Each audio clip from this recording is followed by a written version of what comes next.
Good morning again. We're back to another week, Module 6. I wanted to talk just for a minute about last week's assignments.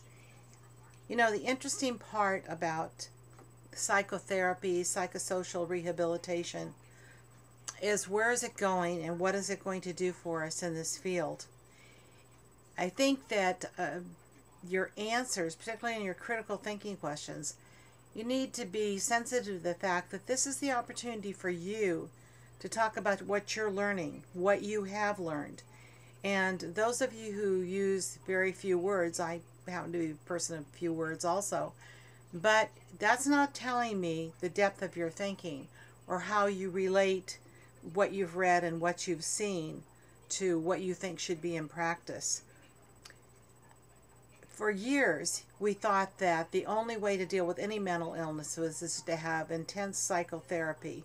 And then with the development of some of the newer drugs, there were a lot of things that came about to help people adjust to whatever their mental illness is, not necessarily to completely change behavior, but certainly to help them deal with it in a more realistic way. And also because the new drugs are very specific to how things work within the body, and they can address a very specific part of the body or part of the brain to control some of that behavior. But psychosocial comes in and it gives another dimension to what we previously thought. So when you put down that everybody is responsible for their own, getting better or taking care of their illness, that's true as long as you're working with them to help them sort out and make those decisions. John Nash didn't come to the realization that he was mentally ill completely on his own.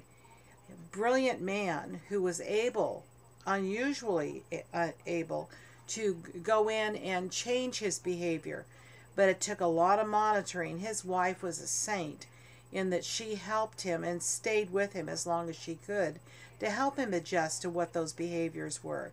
And he had some great peers, mentors within the work field that stayed with him and helped him get through it. But yes, he is in charge. Somebody like Albert Einstein certainly took his mental disabilities and was in control of them. But I'm sure he had a lot of support and a lot of help in doing that. But you need to take a look at what you see and what you've learned to be able to discuss that. It's just not that simple that everybody is capable. But we know that if you look at Maslow and you look at the lower levels, if you can get somebody to feel like their basic needs are met, they're not frightened, they feel safe, then you have a chance of helping them adjust to their mental illness better. Also, somebody who can help them take medication on a regular basis if that's part of the therapy that they need. So be careful on those critical thinking issues. That is an in-depth thinking project, and that's the meat of what you have read and what you have learned and how you apply it. If you have questions about that and you want to redo an assignment, you need to contact me. Let me know. Be glad to talk it out with you, help you, redo whatever it is you're going to do. But you have to email it to me because the assignments are closed and I'm not going to go back and reopen them. But I will accept a redone assignment if I see that you're interested in adding those points and telling me what you really think and what you really know. Also, I don't mind talking to you on the phone.